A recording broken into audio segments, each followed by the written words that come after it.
Bismillahirrahmanirrahim. Assalamualaikum warahmatullahi wabarakatuh. Oke, kita berjumpa kembali untuk melanjutkan submateri dari pertumbuhan dan perkembangan ya untuk yang kedua. Nah, di video sebelumnya sudah dibahas mengenai pengertian dari pertumbuhan, perkembangan, dan diferensiasi, begitupun juga dengan sifat meristem pada tumbuhan. Kita lanjutkan mengenai perkembangan dan pematangan benih atau biji atau seed ya. Kehidupan suatu tumbuhan ini tentunya dimulai ketika inti sel telur di dalam organ bunga induk ini dibuahi oleh inti sperma kemudian membentuk zigot.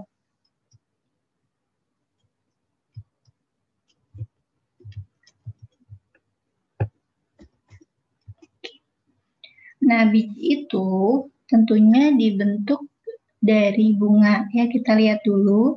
Ini bagian dari bunga ya. Kalau dilihat, ini bunga secara umum itu terdiri dari beberapa circle ya, lingkaran-lingkaran. Ini dua lingkaran terluar, kelopak bunga dan mahkota bunga ini merupakan struktur vegetatif dari bunga ya. Dan dilanjutkan dua circle di dalamnya. Ini ada benang sari ya, dan ada putik. Ini merupakan struktur reproduksi jantan dan betina. Di dasar putik, di sini terdapat ovarium, yang mana berisi satu atau lebih bakal biji. Nah, di setiap bakal biji, kita lihat di gambar sampingnya, ini pada awalnya itu akan ada satu sel diploid besar. Ini yang dinamakan sebagai sel induk megaspora. Sel induk megaspora ini akan mengalami mitosis untuk menghasilkan 4 sel megaspori. Hanya satu sel megaspora yang bertahan dan mengalami pembelahan meiosis ya, menghasilkan kantung embrio dengan 8 inti haploid. Ya, ini 8 inti haploid. 8 inti haploid ini bisa dilihat terdiri dari ada satu inti sel telur yang mana diapit dengan 2 inti sinergid. Kemudian ada 3 antipoda dan 2 inti kandung lembaga primer. 2 inti kandung lembaga primer ini selanjutnya akan bergabung bersatu membentuk inti kandung lembaga sekunder yang sifatnya haploid.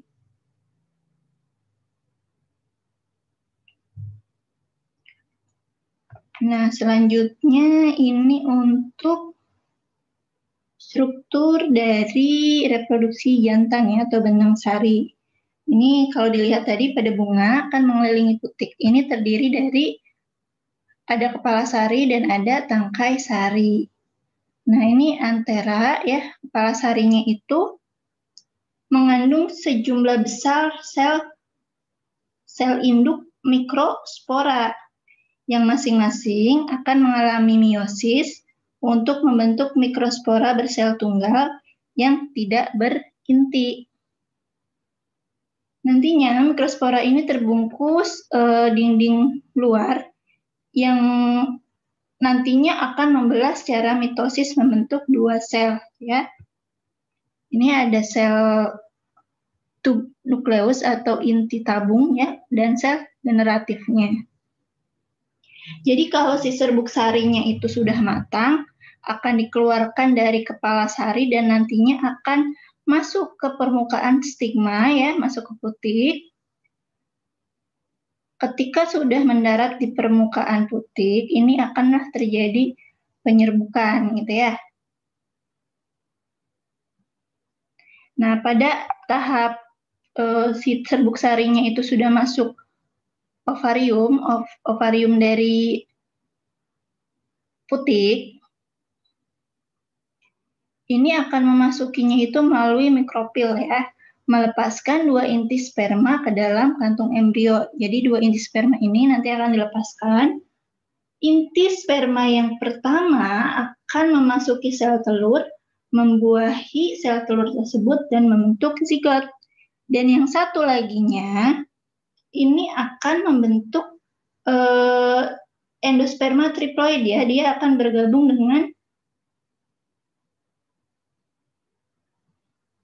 dengan apa? Ada yang ingat?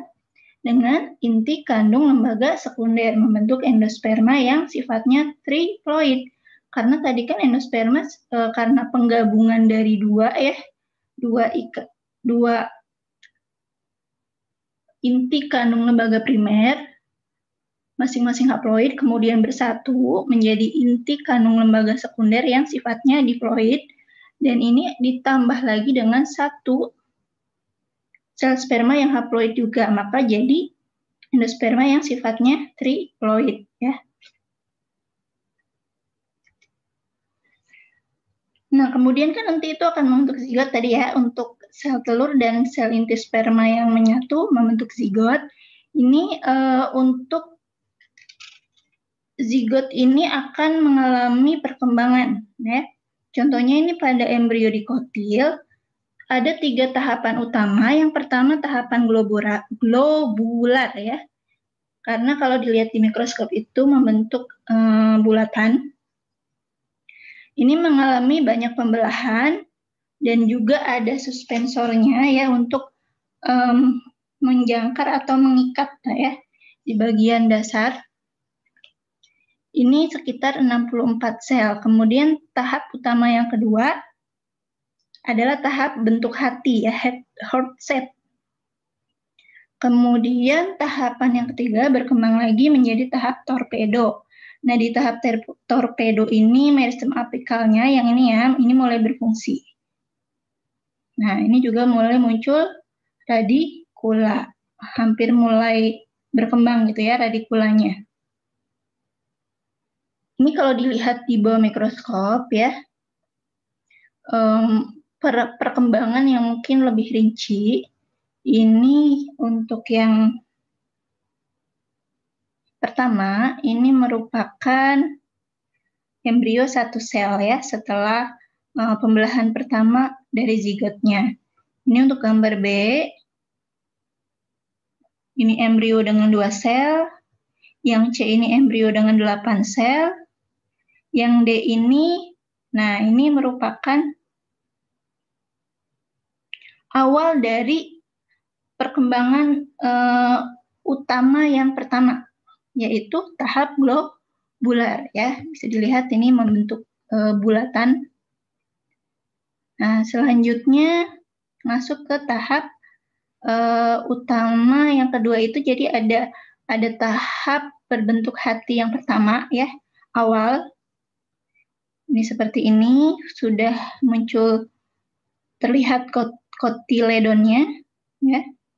Kemudian ini aksis untuk nantinya pertumbuhan sumbu ya aksis itu.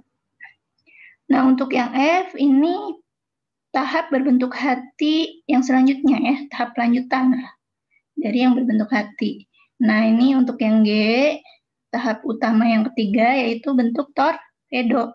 Yang tadi ya sudah terlihat adanya pertumbuhan apikalnya, tunas apikalnya ini sudah kelihatan. Nah, ini yang terakhir, ini merupakan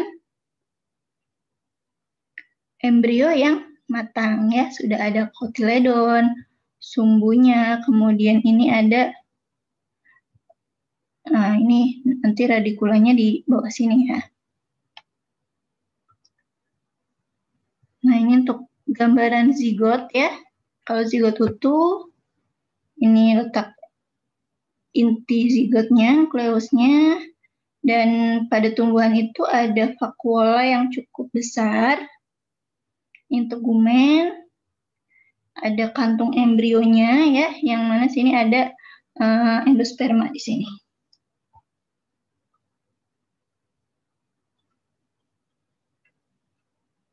Oke, ini untuk gambar dari biji benih atau seed ya. Untuk yang pertama ini adalah biji jagung yang memperlihatkan lokasi dari embrio. Ada di sini. Lokasi embrionya itu ada di bawah perikarp. Ya, ini setiap satu butir ya, satu bulir jagung ini sebenarnya merupakan buah secara utuh, gitu ya. Nah, untuk kulit dari biji ini akan berfusi, akan menyatu, akan melebur dengan dinding ovari yang ada di sekelilingnya. Nah, struktur itulah yang disebut sebagai perikarp. Nah, ini dilihat di diagram yang B, ini perikarp itu yang bagian luar ya. Ini merupakan penyatuan kulit biji dengan dinding ovarinya. Kalau yang gambar C, ini merupakan gambar dari biji kacang ya, memperlihatkan ini embrionya dan satu bagian kotiledon. Kotiledon yang satunya memang dibuka ya dan dihilangkan agar embrionya ini kelihatan. Nah, tadi ketika embrio ini mencapai heart stage atau tahap berbentuk hati, ini ada 3 wilayah aksial yang sudah dikenali dimulai dari tahapan berbentuk hati ini ya. Jadi di sini ada daerah apikal ya, yang ini yang warna hijau. Ini memunculkan atau membentuk kotiledon dan meristem apikal. Untuk daerah tengah, ini yang nantinya akan memunculkan hipokotil akar dan sebagian besar meristem akar. Di bawahnya lagi ada hipofisis, yang ini merupakan sisa-sisa meristem akar. Nah, ini untuk lebih zoom-nya lagi ya. Tadi daerah hipokotil di sini.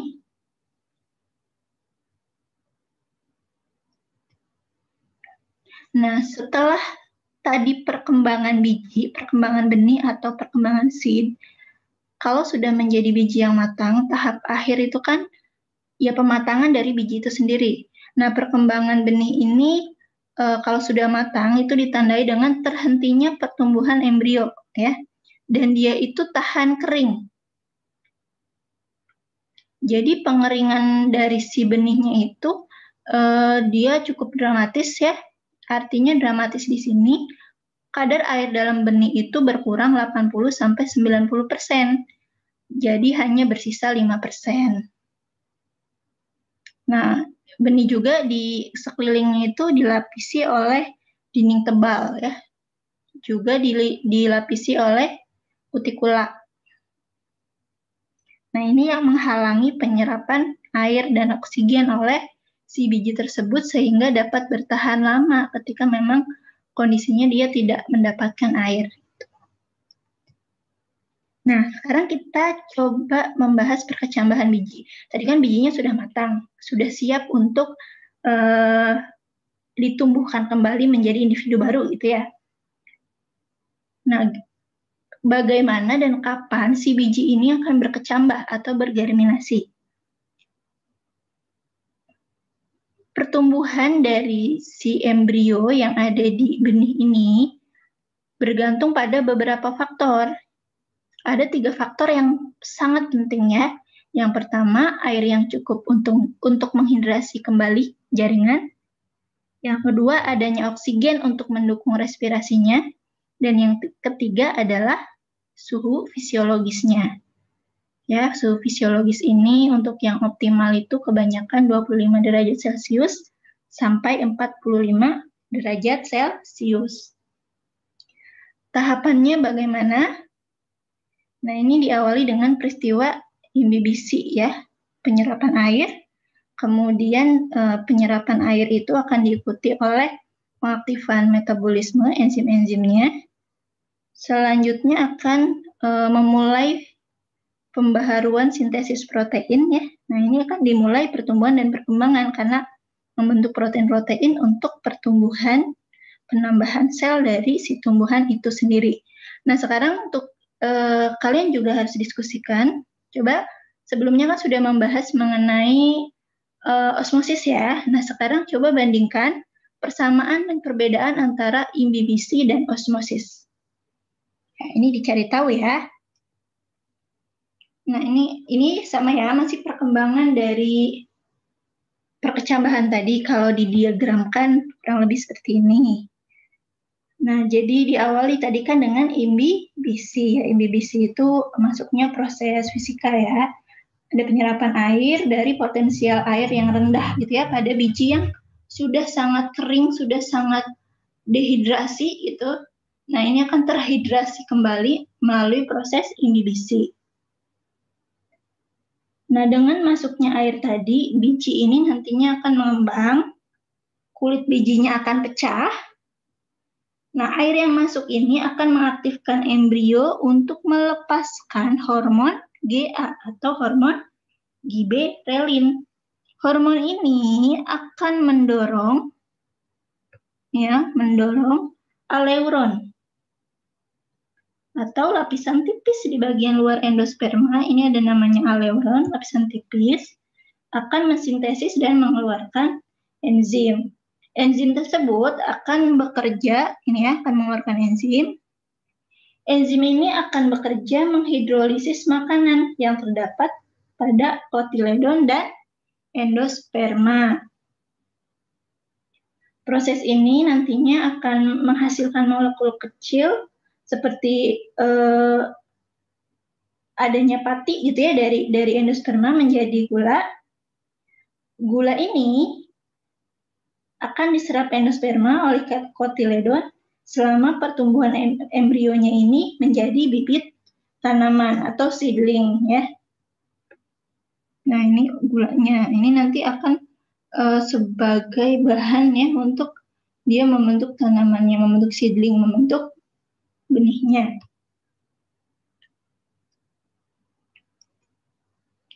Oke, ini adalah grafik ya. Grafik aktivitas hormon selama perkembangan benih, perkembangan biji, dan perkecambahan. Jadi ada hormon sitokinin, giberelin, ya, auksin, asam absisat. Nah, ini bagaimana peran hormon-hormon ini yang harus kalian cari tahu, ya. Nah, ini nanti di awal-awal perkembangan bagaimana, di tengah-tengah, di akhir, kemudian ketika ada penuaan, nanti bagaimana, ya. Nah, ini untuk ketika si benih itu tadi sudah mulai berkecambah, struktur pertama yang muncul ini adalah radikula, ya. Baru diikuti oleh tunasnya. Bisa dilihat di sini, jadi radikulanya dulu, baru nanti akan muncul tunas. Ini beberapa jenis perkecambahan juga ya. Yang pertama ini merupakan perkecambahan, apa ada yang tahu? Epigel ya. Jadi di sini hipokotil di bawah, tapi juga sedikit terangkat kelihatan di atas tanah. Kotiledon juga terangkat ke tanah. Kemudian ini ada bagian epikotil. Jadi ciri yang paling umum itu kotiledonnya terangkat ke tanah ya. Untuk yang gambar kedua ini tipe perkecambahan hipogeal yang mana kotiledonnya itu tetap di dalam tanah ya. Daun lembaganya terangkat ke atas, tapi kotiledonnya tetap di tanah. Sehingga di atas tanah itu hanya terlihat epikotil saja.